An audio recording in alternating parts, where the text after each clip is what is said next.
To our channel Indian YouTuber Sarita Pritam प्यारी। मैं सरिता सोनी आप सबका तहे दिल से स्वागत करती हूँ। आशा करती हूँ कि आप सभी हमारे संदेश, हमारे वीडियोस आपके दिमाग पर, आपके जहन पर एक अच्छा प्रभाव डालते होंगे। और आज विमल जी दोबारा आप सबके सामने फिर से आए हुए हैं। मेरी रिक्वेस्ट पर मैं चाहती हूँ कि समाज के लिए कुछ प्रेरणात्मक संदेश अवश्य आप सबकी लाइफ में जाए। प्रेरणात्मक संदेश में बहुत सारी बातें आती हैं, जैसे कि हर एक बच्चे का संघर्षमय जीवन नहीं हो पाता है। ये बड़े सौभाग्य की बात है कि जिसके पास संघर्ष है उसी वही अनुभव से भरा हुआ है। तो विमल जी का जो बचपन रहा है, मैं उनसे अभी यही डिस्कस कर रही थी कि उनके पिताजी का जो जीवन था, जितने वर्षों का उनके साथ, उस जीवन में उन्होंने पिताजी से क्या क्या चीज़ें ली हैं। जैसे कि मम्मी तो उतनी एजुकेटेड नहीं थी, क्लास 3 तक ही उन्होंने पढ़ाई की, लेकिन उनके पिताजी कहाँ तक एजुकेटेड थे, क्या शिक्षा थी उनकी, किस तरीके का उनका इनके प्रति रवैया रहा है, वो सारी बातें हम आप तक ज़रूर लाना चाहेंगे। चलिए पूछते हैं विमल जी से कि किस तरीके से उन्होंने अपने बचपन की शिक्षा प्रणाली में कैसे कैसे अनुभव ग्रहण किए हैं। तो विमल जी, मैं आपसे जानना चाहूँगी कि आपके पिताजी की क्या शिक्षा थी। हमारे पिताजी पोस्ट ग्रेजुएट थे इंग्लिश ऑनर्स से। English honours. अच्छा, तो उस शिक्षा के साथ तो काफ़ी चीज़ें उनके जहन में रही होंगी। कहाँ से किया था उन्होंने एमए? अब इतना तो मुझे याद नहीं, क्योंकि हम इतने छोटे थे जिसमें पिताजी नहीं रहे, क्लास 3 में थे उस समय, तो इसलिए मुझे एमए कहाँ से किया इस बात का नहीं पता। नहीं इतना नहीं पता, लेकिन इतना मुझे पता था कि वो पोस्ट ग्रेजुएट है और इंग्लिश से ऑनर्स है। अच्छा, तो किस तरीके से उनकी शिक्षा का योगदान रहा? जैसे कि आप क्लास 3 तक आपकी उम्र क्या रही होगी? क्लास 3 में मुझे 7 साल। 7 साल में आप 7 साल में आपका 3rd क्लास में एडमिशन हुआ? लेट नहीं हुआ? लेट एडमिशन हुआ है क्या? नहीं, पहले शिशु प्रथम होता है ना। शिशु प्रथम होता है, लेकिन 7 साल में तो बच्चा काफ़ी आगे प्रमोट हो जाता है, मुझे ऐसा लगता है। नहीं, 3rd में ही। 3rd में आपकी याददाश्त में आपके पिताजी ने आपके साथ क्या क्या योगदान दिए, किस तरीके से बचपन में वो आपकी तरफ ध्यान देते थे? अब जैसे कि वो इतना एजुकेटेड थे, तो उन्होंने हमारे लिए नोट्स बना रखे थे। जैसे कि हम लोग इंग्लिश ग्रामर्स के लिए आजकल बुक्स खरीद के लाते हैं, ग्रामर की स्पेशली जो बुक लेके आते हैं ग्रामर्स की, तो उन्होंने ग्रामर पूरी ऑलरेडी खुद नोट्स बनाए थे हमारे लिए कि हमारे बच्चे उस नोट्स से पढ़ेंगे। तो वो जो उनका लिखने का तरीका था और जो समझाने का तरीका उन्होंने अपनी उस नोट्स में बना रखे थे, उसमें इजी समझ में आता था। तो उन्होंने ये सोच रखा था कि जो मेरी एजुकेशन है वो बच्चों को दे, पास करे, ताकि बच्चों को अलग से किसी ट्यूटर की रिक्वायरमेंट ना पड़े, वो खुद ही उसको अच्छे से हैंडल कर ले। तो वो क्या करते थे कि जैसे मार्केट से आज के डेट में लोग मोबाइल से पढ़ाते हैं, तो उस मोबाइल्स में नहीं हुआ करते थे, तो उन्होंने बहुत सारे नोट्स बना रखे थे, मार्केट से कैलेंडर ला रखे थे, जिसमें ये वर्ल्ड मैप होता है, इंडिया मैप होता है, अपना उत्तर प्रदेश का मैप है, या बहुत सारे हमारे कवि हैं, बहुत सारी नेशनल चीज़ें हैं, वो सारी चीज़ों के बड़े बड़े कैलेंडर हुआ करते थे। उस माहौल में, जबकि कौन सा सन रहा होगा? लगभग 94 में कैलेंडर लाना, और तुम्हारे लिए तो तुम दोनों लोगों के भाइयों के लिए इतनी शिद्दत से सब चीज़ें इकट्ठा करना, उनके अंदर ये सारी चीज़ें कैसे आती? उनके अंदर बहुत था कि हम अपने बच्चों को कुछ कराना चाहते हैं, क्योंकि उनका टारगेट था, उन्होंने जो सोच रखा था कि अपने एक बच्चे को पायलट बनाएंगे और दूसरे को नेवी में भर्ती करेंगे। तो उन्होंने नेवी उनका स्वप्न था। हाँ, पहले से ही था। उन्होंने बहुत सारी कुछ एयरफोर्स की, कुछ नेवी की कुछ छोटी छोटी बुकलेट्स आती हैं जिसमें उनके चित्र होते हैं, और कुछ स्पेशल इंसिडेंट्स बोल सकते हैं या हिस्ट्री बोल सकते हैं हमारी एयरफोर्स की और इंडियन नेवी की, जो उसमें मेंशन थी। तो वो एक बुक्स हमारे पास रखी हुई थी, वो दिखाते थे कि ये देखो ये शिप है, ये एरोप्लेन है, ये देखो अलग अलग टाइप के, जैसे डोनियर है, सुखोई है, मिग है, मिराज है, वो उसमें सारी फ़ोटोज़ थी, जो उनकी उड़ती हुई फ़ोटोज़ थी, या बॉम्ब गिराते हुए कुछ फ़ोटोज़ थी उसमें, जो छोटी पतली बुक आती थी उसमें थी। तो उसको देख के थोड़ा सा एक बहुत ही उत्साह होता था कि हम भी पायलट बनेंगे। तो वो इस तरीके से हमारे अंदर एक उत्साह, एक क्या बोलते हैं, एक जुनून भरते थे कि हम भी ऐसा बने। हाँ, कि तुम्हें भी ऐसा बनना है। वो तो करते क्या थे? जिस तरीके से जैसे तुम्हें उन्होंने शिक्षित किया है और क्लास 3 तक आपके साथ उनका साया रहा, तो उस समय पर, उस दौरान वो क्या करते थे ऐसा? अभी वैसे उन्होंने बहुत सारे एग्ज़ाम दिए थे और एग्ज़ाम में वो क्वालिफाई हो गए थे, लेकिन हमेशा मेडिकल में आउट हो जाते थे, क्योंकि उनकी एक ये वाली उंगली कट गई थी आधी बीच से, यहाँ से चारा मशीन से, जिसके चलते जिसके चलते उनको हमेशा मेडिकल से आउट होना पड़ता है। उन्होंने जितने अपनी लाइफ में हाँ जी, आपने बोला पिताजी की आपकी उंगली कट गई थी आरा मशीन से। हारा मशीन, जिसके चलते वो हमेशा रिटर्न में हमेशा और फिजिकल में हमेशा क्वालिफाई हुए, लेकिन मेडिकल हमेशा आउट हो गए थे। तो फिर बाद में उन्होंने वो छोड़ दिया, फिर उन्होंने पान की दुकान रख ली, जबकि उनको सुनारी काम आता था, लेकिन उन्होंने फिर पान की दुकान कर ली। फिर वो पान की दुकान में बैठते थे और वही हमको पढ़ाते थे। उनका जो रूटीन ये था कि हमको जब स्कूल नहीं जाते थे तब से सुबह 4 बजे उठा देते थे। सुबह ये 4 उठा देते थे, लैंप जला के देते थे कि इसे में बैठ के पढ़ो, और फिर वो सो जाते थे खुद। और फिर वो जब 6 बजे उठते थे तो फिर हमसे पूछते थे कि क्या लर्न किया तुमने, सुनाओ हमको। फिर कॉपी लेते पूछते थे कि 2 घंटे में जो पढ़ाई की है, लर्न किया, स्टडी की, उसमें क्या सीखा या क्या पढ़ा तुमने, क्या याद किया। तो पूछते भी थे। तो ऐसा नहीं कर सकते थे कि हमने वो जगा दिया, वो सो गया तो हम भी सो जाए, ऐसे नहीं, हमारे पास कोई अवसर नहीं था हमारे पास। तो वो पूछते भी थे। कभी मारा उन्होंने? हमको तो कभी नहीं मारा, लेकिन भैया को जरूर मारा है। भैया थोड़ा शैतानी करे तो भैया को उन्होंने मारा, हमको कभी नहीं मारा।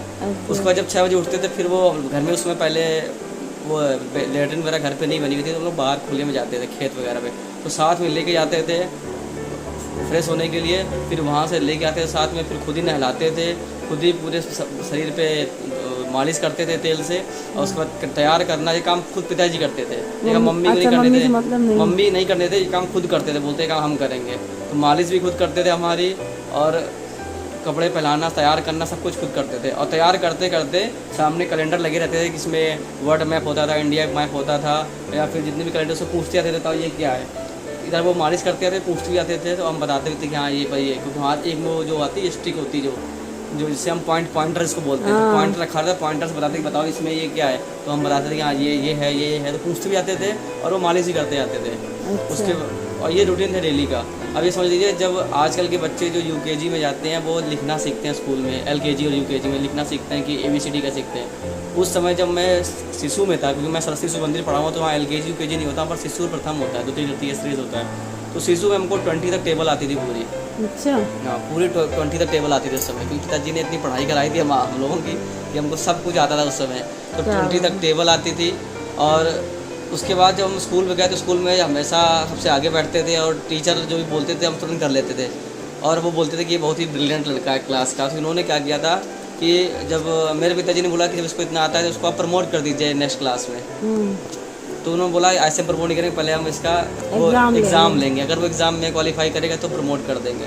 तो उन्होंने 2-3 चीज़ें पूछी, जैसे कि उन्होंने पूछा कि 13 का टेबल सुना के दिखाइए, 13 का, 17 का और 19 का, ये 3 टेबल पूछी उन्होंने। मैंने पूरी टेबल सुना दी। फिर उन्होंने एक एडिशन दिया करने के लिए, वो मैंने एडिशन भी कर दिया। फिर उन्होंने मुझे प्रमोट कर दिया उसमें प्रथम में, मतलब मैंने 1 साल में शिशु और प्रथम दोनों क्लासें की हैं। अच्छा। 1 साल में, हाँ। तो उन्होंने हमको प्रमोट कर दिया था, तो मैं क्लास प्रथम में भी चला गया। पिताजी के रहने तक आपका जीवन ठीक ठाक रहा? हाँ, ठीक ठाक रहा। मतलब उस पान की दुकान से भी अर्निंग उनकी अच्छी हो जाती थी, जिससे आपका जीवन यापन चलता था। और फिर स्कूल से जैसे आते थे सबसे पहले दुकान में गुमटी में पहुँचो, तो गुमटी में जाते थे तो बैग रखवाते थे, बोलते ठीक है तुम्हारे पास आधे घंटे का समय, जाओ खाना खा के आओ। फिर हम जाते थे, हाथ पैर धोते थे, खाना खाते थे, वापस फिर पानी गुमटी में। फिर वो जितना होमवर्क स्कूल से दिया हुआ है वो कराते थे। उसके बाद कराने के बाद फिर बोलते ठीक है जाओ 1 घंटे का टाइम है, जाओ खेल के आ जाओ। तो हम लोग उधर घर के आसपास खेलते थे 1 घंटे, वापस फिर दुकान पे, फिर वो आ जाते थे। फिर वो स्टडी कराते थे, सेल्फ स्टडी, जो भी उन्होंने अपनी तरफ से पढ़ाना है वो पढ़ाते थे। अच्छा। और फिर शाम को टाइम पे सो जाते थे। तो ये रूटीन डेली का था हमारा। अच्छा। पिताजी के साथ? पिताजी के साथ। पिताजी का पर्सनल व्यक्तित्व तो कैसा रहा? किस टाइप के मिजाज के रहे वो? काफ़ी एक होता खुश मिजाज और मौज मस्ती, मतलब एक मस्त मौला इंसान थे कि उनको किसी चीज़ की टेंशन नहीं थी। घूमने जाना है तो घूमना है, मूवी देखना है तो देखना है। तो उनकी एक आदत जो मुझे याद है कि वो मूवी को नहीं छोड़ते थे। पहले आज न्यूज़पेपर आता था, जैसे पूरा ब्लैक एंड वाइट जो आता था पेपर, आज भी आता, लेकिन आज थोड़ा आज पेपर कलर्ड हो गया है और इतना ज़्यादा पॉपुलर आज नहीं रहेगा। तो पहले आज पेपर सबसे ज़्यादा पॉपुलर था, जो हर घर का आता था। उसमें एक पेपर जो पेज होता था वो पूरा जितने भी कानपुर जितने थिएटर्स हैं उस थिएटर में जो सिनेमा मूवीज़ लगी होती थी वो उसमें आता था। तो वो मूवीज़ क्या थे उसमें वो टिक करते थे कि आज हमने ये मूवी देख ली।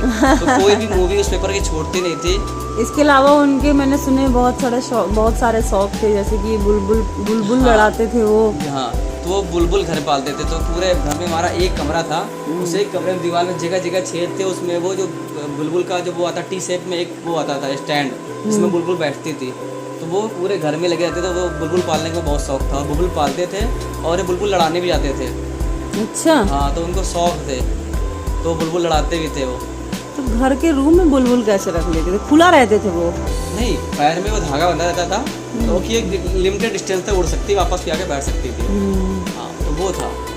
अच्छा, शौकीन मिजाज के थे। और वो करते थे, पहलवानी करते थे, मतलब खुद सुबह सुबह वर्जिश करते थे। वो जो मुकद्दर आते हैं, जो पहलवान मुकद्दर लेके करते हैं, वो पर डे करते थे। और वो पहलवानी भी करते थे, और वो हम लोगों को भी लड़ाते थे। जब भी दंगल होता था, जब गुड़िया आती ना, नाग पंचमी, तो हमारे महाराजपुर में मेला लगता है, तो उसमें कुश्ती भी होती है, तो पिताजी हमको कुश्ती लड़वाते थे हमेशा। वैसे वही कुश्ती लड़ाने का एक ट्रेनिंग था, मुझे लगता है इसकी वजह से तुमने नेवी में भी एक बार एक गोल्ड मेडल जीता हुआ है। बॉक्सिंग में है। वैसे इसका क्रेडिट तो फिर पिताजी को जाता है क्योंकि जब बचपन में कुश्ती लड़ाई है तभी तुम्हारे अंदर इतनी हिम्मत आई। हाँ, तो उस होता क्या था कि एक बड़ा सर्कल बन जाता है, गांव में होता तो पूरी भीड़ लग जाती है, पूरा एक सर्कल बनाते हैं, और वो बीच का जो जमीन होती है वो थोड़ा सा मुलायम होती है, सॉफ्ट होती है, तो उसमें दंगल खिलाया जाता है कि हाथ पकड़ लेते हैं, और पकड़ने के बाद पूरे लोगों के आसपास तक घुमाते हैं, कोई है लड़ने वाला, तो फिर कोई एक एग्री होता था, तो फिर लड़ाई कुश्ती होती थी वहाँ पर। और वो ढोल चलता रहता था, ढोल बजता रहता था, जो बजाता है वो, ये माहौल देखा है आपने। तो फिर कुश्ती होती थी, और कुश्ती मैंने कभी कुश्ती हारी नहीं है, इतनी कुश्ती लड़ी। हाँ, क्योंकि मेरे पिताजी कुश्ती लड़ते थे, तो वो बताते थे कैसे कुश्ती लड़ी जाती, कैसे सामने वाले को नीचे पट किया जाता है, वो गिराया जाता है पीठ के बल, वो ट्रिक्स बताते थे, तो वो ट्रिक का इस्तेमाल करते थे हम। तो कभी मैंने कुश्ती हारी नहीं कभी, और कुश्ती अपनी कौन सी एज थी जिसमें कुश्ती लड़ी है तुमने? हमने क्लास 3 में, पिताजी मेरे नहीं रहे, जब मैं क्लास 3 में गया था तब। तो क्लास 3 में अगर आपको कुश्ती लड़ाया जाता था तो किस लेवल का सामने वाला बंदा? तो उसी लेवल का होता था। अच्छा, हमारे लेवल का होता था, जैसे जिस लेवल का हम जिस लेवल का हम थे। लेकिन पिताजी के ना रहने के बाद भी मैंने काफी बड़े होने तक, मैं क्लास 9 तक मैंने कुश्ती लड़ी है, 9 तक। अच्छा। हाँ, 9 तक कुश्ती लड़ी में। जब वो नाग पंचमी में जब मेला लगता था, तो मैंने क्लास 9 तक मैंने कुश्ती लड़ी है। मतलब उनकी दी हुई बहुत सारी चीजें हैं जिनको आपने काफी समय तक जीवित रखा। हाँ, 9 तक कुश्ती लड़ी है। पिताजी के ना रहने के बाद फिर मम्मी ने जब आपको पाला पोसा, तो आपको पिताजी की कई बार याद आई? बहुत बार याद आई कि पिताजी नहीं है, काश होते तो इस जगह पर मुझे इस चीज की हेल्प मिलती। मतलब हालात इतने ख़राब हो गए थे कि मतलब बता नहीं सकते ना, हमारे पास खाने की, मतलब रीज़न ये था कि पिताजी नहीं रहे, तो हमारे जो बाबा थे, बाबा ने अपने घर में तो रख लिया हमको, लेकिन जो एक प्यार, जो एक केयर, या जो चीज़ एक पिता से मिलती है, वो कोई और दे नहीं सकता है, क्योंकि वो एक आश्रय दे सकता है हमको, एक शरण दे सकता है, लेकिन वो हमारा ध्यान नहीं दे सकता कोई तरीके से। तो उन्होंने हमको छत तो दे रखी थी, लेकिन वो ध्यान नहीं दे पाते थे। जैसे कि स्कूल में फीस जमा करना है, तो स्कूल फीस तब जमा होती थी जब स्कूल में बराबर टॉर्चर किया जाता था कि अब स्कूल जमा करो, जब स्कूल से भगा देते थे तब फीस जमा होती थी जाके स्कूल में। तो और जैसे कि स्कूल में यूनिफॉर्म की बात है, तो यूनिफॉर्म तब तक नहीं आती थी जब तक वो डेली टीचर बोलता रहेगा कि यूनिफॉर्म पहन के आनी है, फिर वो लास्ट में क्या बोलता था, लास्ट में क्लास से आउट, अब बिना यूनिफॉर्म के स्कूल में एंट्री नहीं है। जब वो कर देते तब यूनिफॉर्म आती थी, वो भी कहाँ आती थी, जो परेड में जो बाहर बिकते हैं शर्ट पैंट बिकते हैं, वो सिलवाई करनी आती थी, वही आती थी, तो उसी को अल्टर करा के वही पहनते थे। तो वो हालात थी। और जाने के लिए क्या था कि हमको देते थे वो 50 पैसे, बाबा 50 पैसे में जाना स्कूल और आना। और स्कूल हमारे घर से 3 किलोमीटर दूर था, और वहाँ से वो जीटी रोड पड़ती, रूमा के पास स्कूल पड़ता है हमारा, मेरा घर पड़ता है महाराजपुर में, तो वहाँ से टेम्पो उसमें चलती थी, जो गणेश जी चलती थी, पहले विक्रम तो बाद में, गणेश जी वाले टेम्पो, गणेश जी बोलते हैं उनको, वो चलती थी। तो उसी में ही तो हम क्या करते थे, वो 50 पैसे बचाने की कोशिश करते कि 50 पैसे बच जाए। तो कई बार हमारे गाँव के ही जो ड्राइवर वगैरह होते थे, तो उनको बोलते थे कि ठीक है, वो पैसे लेते थे, ठीक है तुम जाओ। कई बार ऐसा होता था। कई बार क्या होता था कि जो गणेश जी होती थी टेम्पो, उन टेम्पो के पीछे एक बोनट लगा होता था पीछे। उसमें क्या होता था कि जैसे स्कूल छुट्टी हुई, सारे बच्चे वहाँ खड़े होते पीछे, केरियल टाइप जैसे साइकिल में केरियल होता है, वैसे पीछे एक बोनट टाइप लगा होता था जहाँ लोग खड़े जाते थे पीछे। तो हम लोग क्या करते थे कि स्कूल में पीछे खड़े जाते थे, और जैसे वो गाड़ी आके हमारे तो रुकती थी, हम लोग कूद के भाग जाते थे कि पैसे, वो 50 पैसे बच जाए। तो उस 50 पैसे क्या करते थे? उस पैसे के 25 पैसे के कम्फर्ट और 25 पैसे के बिस्किट जो आते, 25 पैसे में 4 बिस्किट मिलते थे और 4 कम्फर्ट मिलते थे, तो वही 4 कम्फर्ट और 4 बिस्किट वही खाते थे वो 50 पैसे बचा के वो करते थे। तो कभी महसूस नहीं होता था कि जब पिताजी थे तो ये हमको सब सफ़र नहीं करना पड़ता था? क्यों नहीं फील होता है, बिल्कुल होता है। लेकिन बाबा क्या रहते थे, तो जैसे कि कपड़े पहनने की बात आती है तो हमें नए कपड़े नहीं मिलते थे, वो ना भी इस पर ध्यान देते कभी। खाने पीने की स्थिति किस हद तक रही? खाने पीने की स्थिति ऐसी थी कि जब तक मतलब जो घर बनना है वो खा लो, वो खा भी लेते थे हम। लेकिन जैसे कि कपड़े पहनने के बाद कहीं जाना है, बुआ क्या जाना, कहीं जाना है, तो कपड़े हम लोग क्या करते थे कि गर्मी छुट्टी होती तो बुआ के ले आते। तो बुआ क्या क्या कि जब बुआ के लड़के थोड़ा सा ठीक ठाक मतलब अच्छी फैमिली से थे, तो उनके यहाँ ज्वेलरी शॉप थी, तो उनका घर अच्छा चलता था। तो वो जो कपड़े पहन के रख देते थे कि जैसे कि अब वो नए कपड़े ले आए तो कपड़े जो पहने हुए रख देते थे, तो एक बोरी मर के रख देते थे। तो जब हम लोग जाते थे तो पूरी बोरी उठा लेते थे बुआ के बुआ बच्चों के बच्चों के कपड़े, तो वो कपड़े हम लोग पहनते थे। तो वैसे ही हमारा टाइम निकलता काफ़ी, मतलब कई साल ऐसे ही हमारे गुजरे इस तरीके से। कई बार मैंने सुना ऐसा कि मम्मी ने बताया कि जैसे कि जो पिताजी के ना रहने के बाद का समय रहा आपके, तो कई बार खाने पीने की भी सिचुएशन बहुत ख़राब हुई, जिसमें कि मम्मी ने रोटी बना के रखा और वो सिचुएशन तब हुई ख़राब जब हमारे बाबा ने हमको अपने घर से निकाल दिया, क्योंकि जो बाबा का घर था वो चाचा का ही घर था जिसमें बाबा रहते थे। हाँ, तो जबकि वो उससे फील्ड एंड फैक्ट्री से रिटायर्ड थे, उनको पेंशन आती थी, लेकिन वो चाचा के घर पे ही रहते थे, उनका घर अलग था। तो चाचा के प्रेशर करने पर उन्होंने मुझे घर से फिर निकाल दिया था बाबा ने। तो हम लोग फिर अपने घर में आ गए थे। तो मेरे जो दादी थी उन्होंने 5 किलो आटा और 1 किलो दाल वो दे के घर से बाहर निकाल दिया था। तो उस समय क्या था कि जब निकाल दिया तो फिर पढ़ाई हमारी हो गई वहाँ से डिस्टर्ब, क्योंकि अब तो पैसे कहाँ से आएंगे स्कूल में पढ़ने के लिए। स्कूल तो गया अपनी जगह, लेकिन यहाँ पर रोटी की बात आ गई। तो भैया ने फिर उस समय फिर पढ़ाई छोड़ दी। भैया क्या क्लास था उस समय, कौन से क्लास में थे? उस समय भैया का 11th था। 11th? हाँ, जब बाबा ने निकाल दिया। बाबा निकाल दिया। फिर इसके बाद क्या किया जब खाने पीने के लाले पड़ गए? हाँ, तो फिर उसके बाद, और मेरा उस समय 10th था, भैया का 11th था, तो भैया ने पढ़ाई छोड़ दी। भैया ने फिर बैटरी का काम करना सीखना शुरू किया। तो रामादेवी में इधर आते थे, वो बैटरी काम सीखते थे। तो 1-2 साल उन्होंने काम सीखा। तो उसमें बहुत मुश्किल से भी घर का चलता था, इतना मुश्किल चलता था कि कई बार की रोटी बन गई है, सब्जी नहीं, सिर्फ रोटी है। तो कई बार गुस्सा आती थी मुझे कि तब क्या रोटी सूखी खाए। हाँ, एक बार बताया था कि जैसे रोटी मम्मी बना के रखी, मैं नहीं खाऊंगा रोटी। हाँ क्या था सीन वो? तो मम्मी ने जैसे खाना बना के रोटी बना के रख दी, तो हमको लगा मैं नहीं खाऊंगा सूखी रोटी, ऊब गया सूखी रोटी खा के, नहीं खाएंगे। तो हम भाग गए, मम्मी चले गए, हम कभी नहीं खाना, चले गए। लेकिन एक पेट होता है ना, कब तक नहीं खाओगे, भूख लगेगी तो तुम्हें इंसान, भूख जब लगती है तो इंसान कुछ भी खाता है। फिर वापस मम्मी छत में थे ऊपर, फिर मैं नीचे आया, और ऊपर घर में क्या जिंगला लगे होते हैं, जैसे जिंगला लगे होते हैं, तो ऊपर से नीचे दिखता है, और जिंगले के नीचे ही हमारा छोटा सा किचन टाइप का था, तो वही खाना रखा था। तो उधर हमने रोटी निकाल ली और उसमें पानी लगाया रोटी में, और मैं खाने लग गया रोटी। तो मम्मी देख रही थी, आंसू आ जाते हैं। दुखी मत हो, समझती हूँ। हाँ, सारे सिचुएशंस बहुत खराब होते हैं। फिर मम्मी ने देखा कि तुम खा रहे हो गए। हाँ, स्ट्रॉन्ग बच्चा है यार तुम तो मेरा। नहीं, आंसू ऐसे नहीं है कि रो नहीं रहे, लेकिन हाँ, लेकिन एक समय का बदलाव है कि एक समय था, क्योंकि जब वो समय फील करते हैं ना, तो आंसू आ जाते हैं। समझती हूँ मैं। फिर मम्मी ऊपर से देख रही थी, मम्मी भी दुखी हो रही थी कि खा रहा है। कोई बात नहीं विमल, दुखी नहीं होते। पढ़ाना शुरू किया मैंने छोटे बच्चों को, जब क्लास 8 तक के बच्चों को पढ़ाना शुरू किया मैंने। तो जब पढ़ाना शुरू किया, फिर उससे मुझे 2-3 शुरू मिल जाते, तो उसको थोड़ा मैं हेल्प करते थे, हाँ, मतलब कि मेरी पढ़ाई थोड़ा सा हेल्प करते थे। फिर धीरे धीरे क्या बोलते हैं, मैंने फिर मेरे सर जो है ब्रजमोहन सर, कुछ लोगों ने मेरी हेल्प की थोड़ी, जैसे कि हमारे ब्रजमोहन सर हैं, उन्होंने मुझे पढ़ाया है, और एक अलका दीदी जिन्होंने मेरी हेल्प की पढ़ाने में। तो उन्होंने, जिन 2 लोगों ने मेरी हेल्प की, और काफ़ी हद तक मेरी बुआ ने भी हेल्प की, बुआ फूफा ने। क्योंकि जब मैं 11th क्लास में था तो मैं काफ़ी बीमार पड़ गया था, क्योंकि गाँव में लोग कहते हैं कि करने धरने में बहुत आगे रहते हैं। तो ऐसा कुछ करा दिया था मुझे कि मैं हॉस्पिटलाइज हो गया था। मैं हाईलाइट में 9 दिन एडमिट रहा था, इसमें 2 दिन ICU में था। तो उस सिचुएशन में मेरे बुआ फूफा ने काफ़ी हेल्प की कि वो बराबर अपना काम, मस्तिष्क ज्वर था शायद आपको। हाँ, उस समय एक समय पर आया था कि मस्तिष्क ज्वर बहुत लोगों की जान भी लेके चला गया था। हाँ, तो काफ़ी मेरे परिवार से भी काफ़ी लोग इससे पीड़ित वजह में, एक लोगों की जान भी जा चुकी है, और एक बुआ की जिनकी जो मेरे साथ रहे उनकी लड़की को भी मस्तिष्क फीवर आया, वो नहीं बची थी। नहीं, वो पागल हो गई थी। पागल हो गई? हाँ, मेरे चाचा की लड़की थी, वो उसकी डेथ हो गई थी, और मेरी बुआ लड़की पागल हो गई थी। अच्छा। तो 2 दिन मैं ICU में रहा था। मैं 2 दिन तक मुझे ना दिखता था, कुछ नहीं होता था, कुछ नहीं। तो फिर 9 दिन तक हमारे साथ बराबर बुआ फूफा रहे स्कूल, वहाँ पे हाईलाइट में, हॉस्टल में। उन्होंने बराबर अपना काम छोड़ के हमारी मदद की है।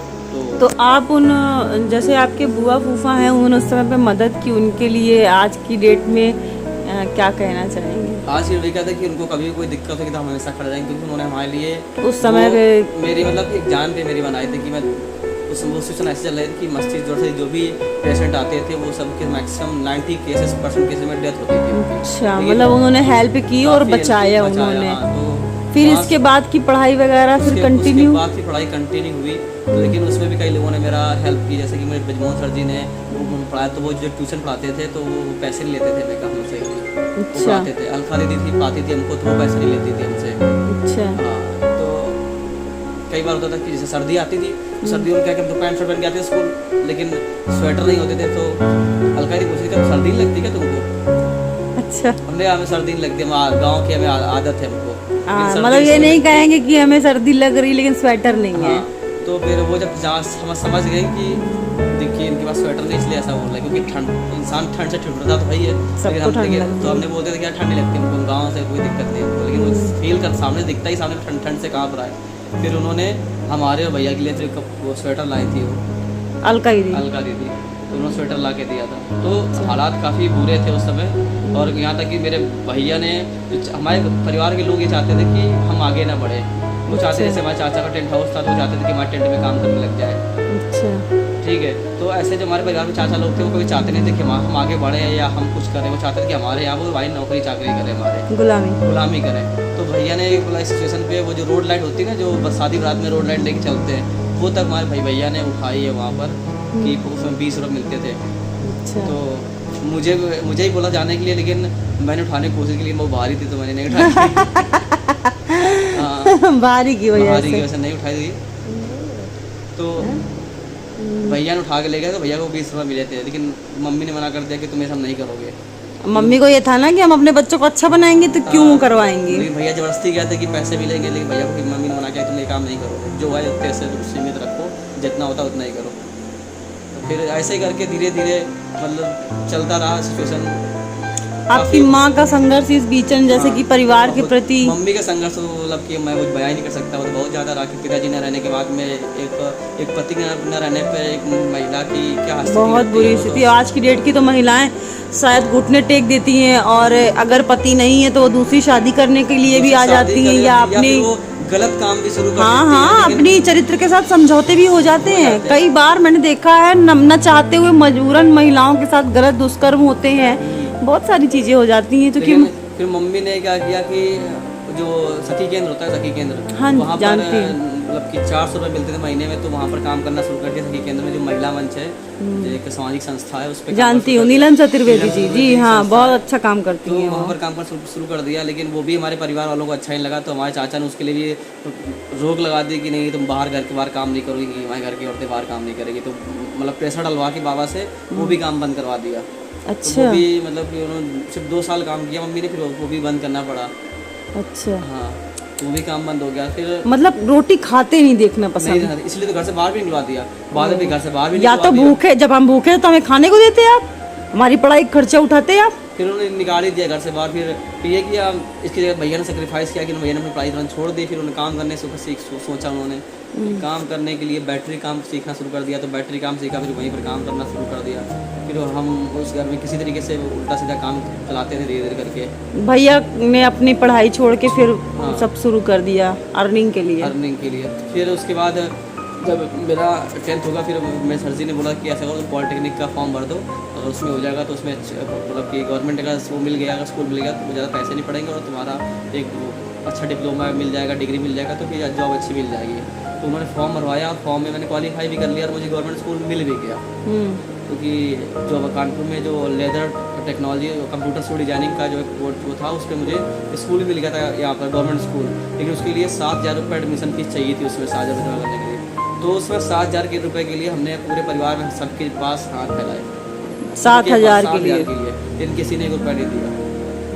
अच्छा। लेकिन जब हम उनकी चाकरी करते थे, मतलब कोई काम बोला कर दिया, घर में कोई बोला कि ये काम कर दो कर दिया, तब ये बोलते थे कि तुम्हारी कभी नौकरी की जरूरत पड़ेगी, तुम 1,00,000 2 लाख खर्च कर देंगे, तब ये बात बोलते थे उसमें। क्यों? जब आप उनकी चाकरी कर रहे हैं करते थे। अब मैंने सुना है आपने कई बार अपने मन की इच्छाओं को खाने पीने के लिए, जैसे कि एक बात थी, कहीं होटल था, आप समोसे बनते थे तो वहाँ पर आप बिलवाते थे और बैठ जाते थे कि काश जब मैं इतनी देर बिलवाऊंगा तो उसमें से मुझे भी खाने को मिल जाएगा।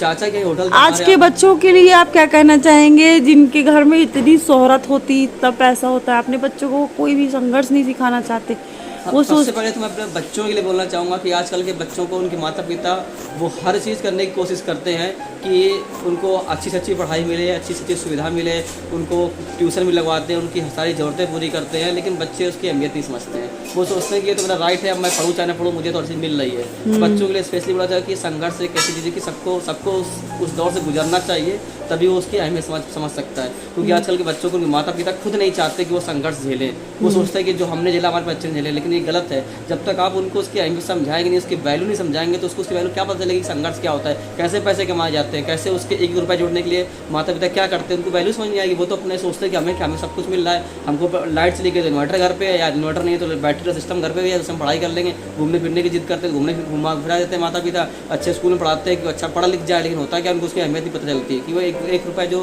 माता पिता जोड़ रहे हो कहाँ से आते हैं।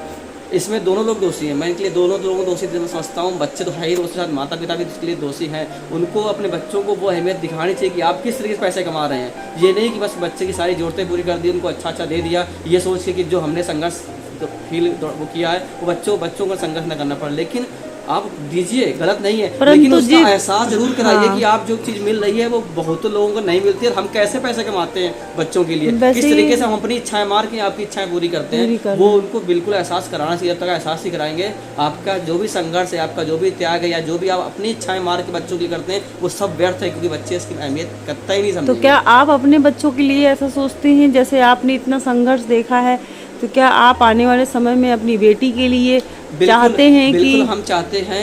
हम वो संघर्ष तो वो नहीं हम दे सकते बच्चों को, लेकिन हम कोशिश जरूर करते हैं कि जो चीज़ हम अपने बच्चों को, या भी अपनी लड़की को मैं कोशिश करता हूँ कि मैं उसको वो चीज़ का एहसास कराऊँ कि ये चीज़ इतनी आसानी से नहीं मिलती। और कई बार मैंने 1-2 बार मैं ले भी गया हूँ स्लम ले बस्ती क्लासेस में, बच्चों के पास ले भी गया हूँ उन बच्ची को कि देखो बच्चे कैसे एक छोटी टॉफ़ी के लिए भी कितना परेशान होते हैं, कि एक टॉफ़ी के लिए कितना उतावलापन रहता है उनके अंदर कि एक टॉफ़ी मिल जाएगी। मैं उसको 2-3 बार ले भी गया हूँ और आगे भी लेके जाता रहूँगा, ताकि मेरी बच्ची भी समझे कि ये बच्चे भी हैं जो कि एक छोटी सी चीज़ के लिए कितना संघर्ष करते हैं, कितना एक लालायित रहते हैं एक छोटी चीज़ के लिए। मैं जानना चाहूँगी, हालांकि दर्द होता है, इस दर्द में आपने क्या महसूस किया जबकि आप वहाँ समोसे बिलवाते थे और ये था कि नहीं मुझे खाने को मिलेगा?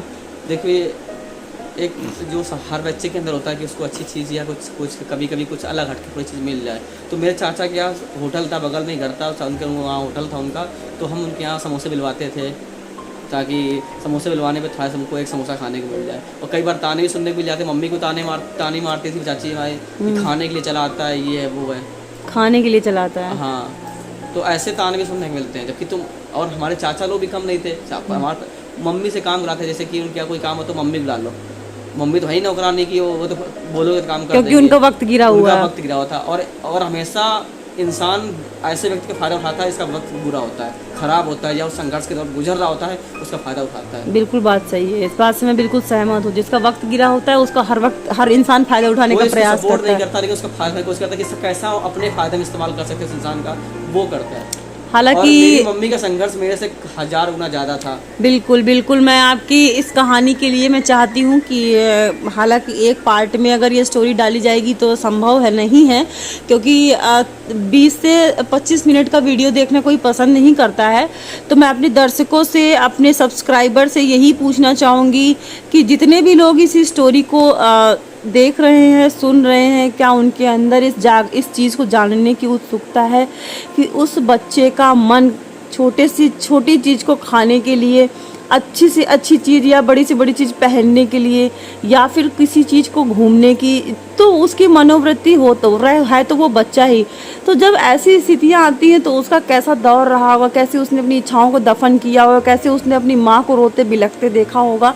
अगर आप चाहते हैं कि आने वाले समय में आपको वो भी स्टोरीज़ पता चलें विमल जी के मुँह से या हमारे मुँह से, तो हम चाहेंगे कि आप कमेंट बॉक्स में कमेंट ज़रूर लिखें और बताएं कि आप क्या जानना चाहते हैं। और इसके साथ साथ अगर आपको सही गलत, जैसे कि बच्चों के बारे में हम ये बात बोल रहे हैं कि उन्हें हर चीज़ के लिए सुलभ से एकदम अवेलेबल ना कराएं, सरलता से कोई चीज़ ना दें, क्योंकि हमारा समाज बच्चों से ही बनेगा, बच्चों से ही बिगड़ेगा। तो आने वाले समय के लिए हम चाहते हैं कि आप अगर और भी चीज़ें जानना चाहते हैं, अपनी राय सलाह देना चाहते हैं, तो कृपया कमेंट बॉक्स में ज़रूर बताएं। और नेक्स्ट पार्ट में जैसे कि विमल जी की माता की स्टोरी क्या रही, या फिर उनकी नेवी का डिफेंस का जो उनका दौर रहा है, वो जो जर्नी रही है वो कितनी कठिन रही है, इस बारे में भी हम अधिक से अधिक जानकारी, अधिक से अधिक पूरी पूरी स्टोरी लेकर आएंगे और समाज में एक नई प्रेरणा का स्रोत विमल जी को बनाने का पूरा प्रयास करेंगे। इसके साथ ही अब ये ब्लॉग यानी वीडियो और ये संदेश काफ़ी लंबा हो जाएगा, तो हम इस वीडियो का अंत करना चाहेंगे। विमल जी कुछ कहना चाहेंगे? कहना ये चाहेंगे कि हर एक माता पिता को अपने बच्चों को वो दौर दिखाना ज़रूरी है, वो चीज़ का एहसास करना ज़रूरी है जो आप दे रहे हो। किस तरीके से आप अपनी इच्छाओं का मार के बच्चों की ज़रूरतें पूरी करते हैं, तो उनको उसका एहसास ज़रूर कराइए और अवेलेबल एक बार मत कर दीजिए कि आपने जो अगर एक बार अवेलेबल कर दिया, उन्होंने जो डिमांड किया पूरी कर। लास्ट का मैसेज आप क्या दे रहे थे समाज के लिए और हमारे सब्सक्राइबर्स के लिए?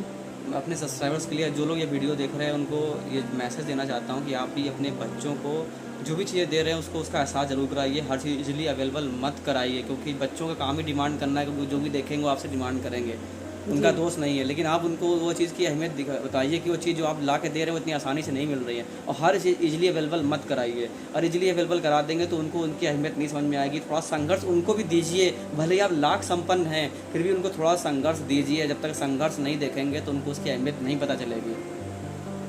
आप इस वीडियो के माध्यम से हम आप सभी लोगों को एक संदेश देना चाहते हैं, जो कि संदेश इस वीडियो में दिया गया है। कृपया इस चैनल को अधिक से अधिक सब्सक्राइब करें, लाइक करें और अधिक से अधिक शेयर करें, ताकि इस स्टोरी के माध्यम से आप भी अपने बच्चों को ये संदेश दे सकें, आप भी इसकी अहमियत समझें और ज़्यादा से ज़्यादा इस वीडियो को शेयर करें, जिससे इस स्टोरी से सभी माता पिता कुछ सीखें कि ये संघर्ष कितना ज़रूरी होता है हर एक व्यक्ति की लाइफ में, और संघर्ष से क्या सीखने को मिलता है, और कि यूं ही हर चीज़ को बच्चों के साथ अगर शेयर कर देंगे तो उससे क्या नुकसान हो सकते हैं, अगर हम बच्चों को क्या चीज़ देंगे तो उससे क्या बेनिफिट होंगे फ्यूचर में। तो इसलिए आप अपने बच्चों को वो चीज़ ज़रूर दें और इस वीडियो को अधिक से अधिक शेयर करें, ताकि ये जो एक स्टोरी थी ये कोई एक महज बनाई हुई स्टोरी नहीं थी, एक रियल की स्टोरी थी, जिससे मैं चाहता हूँ कि हर माता पिता और हर एक बच्चे कुछ न कुछ सीखें। वास्तविक घटना है, ये घटना है, और मैं चाहता हूँ कि ये वीडियो लोगों तक पहुँचे, जिससे लोग सीखें कि हर व्यक्ति की लाइफ में संघर्ष होना कितना ज़रूरी है। हर चीज़ इजीली अवेलेबल हो जाना मतलब आप ज़िंदगी को सही से जी नहीं पा रहे हैं। आप ज़िंदगी को अगर जीना चाहते हैं अच्छे से, तो कुछ खट्टी, कुछ मीठी, कुछ कड़वी यादें होना ज़रूरी हैं। और जब तक इंसान संघर्ष नहीं करेगा तब तक आप उस जीवन की चीज़ों को जो आपको मिल रही है उसकी अहमियत आपको बिल्कुल पता नहीं चलेंगी। और अहमियत होना ज़रूरी है, तभी आप हर चीज़ की एक वैल्यू, उसकी अहमियत को समझ पाएंगे। बिल्कुल। नेक्स्ट पार्ट देखने के लिए अगर आप रेडी हैं तो कृपया मैसेज ज़रूर करें। बिल्कुल। जय श्री राधे कृष्ण। जय श्री राधे।